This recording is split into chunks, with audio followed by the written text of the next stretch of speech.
वक्फ का अर्थ है कि लोग अपनी संपत्ति गरीबों के कल्याण के लिए, परोपकार के लिए देते थे। ये पूरी तरह से लोकतांत्रिक प्रक्रिया का यहाँ पालन हुआ है और किसी को भी इस तरह के झूठे आरोप लगाने का नैतिक अधिकार नहीं होना चाहिए। सबसे ज्यादा मुश्किल में अमेरिकी बाजार है।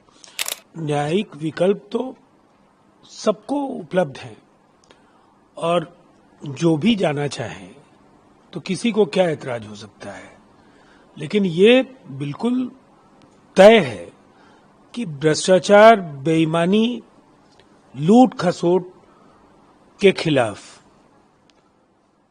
एक मजबूती के साथ पारदर्शी, निष्पक्ष एक तंत्र को विकसित करना और मुसलमानों के एक बड़े तबके तक वक्फ का अर्थ है कि लोग अपनी संपत्ति गरीबों के कल्याण के लिए, परोपकार के लिए देते थे।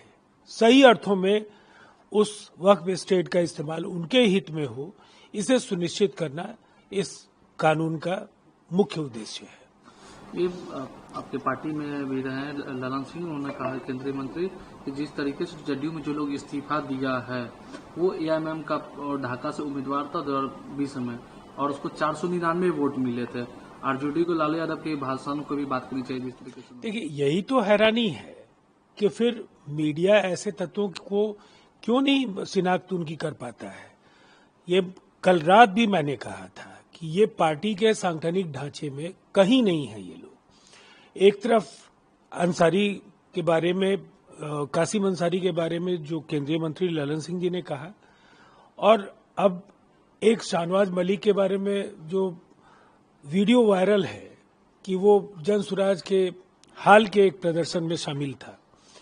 तो ऐसे लोग जो कहीं भी हो और वो जनता दल यूनाइटेड का नेता खुद को बताएंगे तो फिर पार्टी तो इसका खंडन करेगी और प्रतिवाद करेगी, और निसंदेह पार्टी के जो कार्यकर्ता है, जो नेता है, जिन्होंने समता पार्टी से आज तक नीतीश कुमार जी के नेतृत्व में बिहार के विकास में अपना योगदान दिया है, वो आज भी पूरी निष्ठा और समर्पण के साथ पार्टी और अपने नेता नीतीश कुमार जी के साथ खड़े हैं।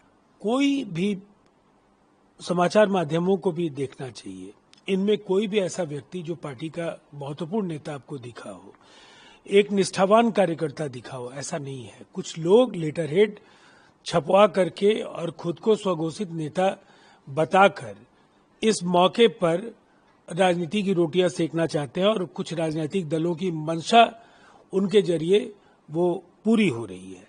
तो इससे ज्यादा महत्वपूर्ण क्या है कि आप देख लीजिए, जनता दल यूनाइटेड के साथ अल्पसंख्यक कार्यकर्ता हजारों लाखों की तादाद में है और जो निष्ठावान कार्यकर्ता हैं वो आज भी नीतीश कुमार जी के साथ हैं और आगे भी रहेंगे।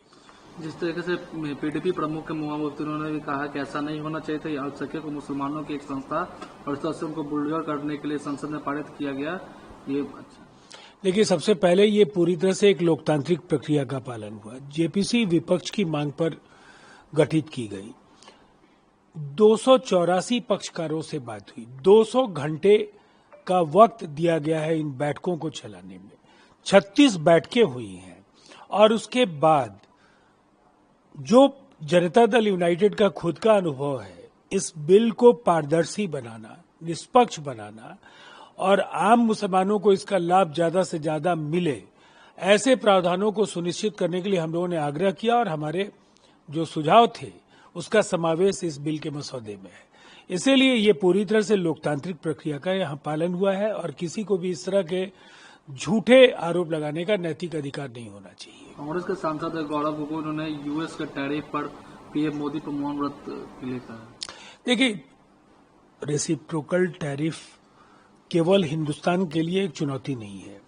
वियतनाम और चाइना से लेकर पूरी दुनिया में इसका असर देखा जा रहा है। सबसे ज्यादा मुश्किल में अमेरिकी बाजार है, जहां जिस तरह से वहां बाजार धड़ाम हुआ है और वहां जो विश्लेषक हैं वो कह रहे हैं कि अमेरिकी उत्पादन जब बढ़ेगा तो वक्त लगेगा और दुनिया के अनेक मुल्कों से रेसिप्रोकल टैरिफ के जरिए जो चीजें आ रही थी उनके आवागमन पर इसका असर होगा।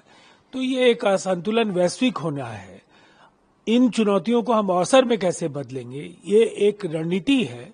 भारत सरकार जब कोई फैसला लेती है तो जनता दल यूनाइटेड ऐसे वैदेशिक नीतियों का सवाल हो, अंतर्राष्ट्रीय समझौतों का सवाल हो या राष्ट्रीय सुरक्षा से जुड़े सवाल हो, हम सेंटर के साथ रहते आए हैं और हम सेंटर के साथ इस सवाल पर भी रहेंगे।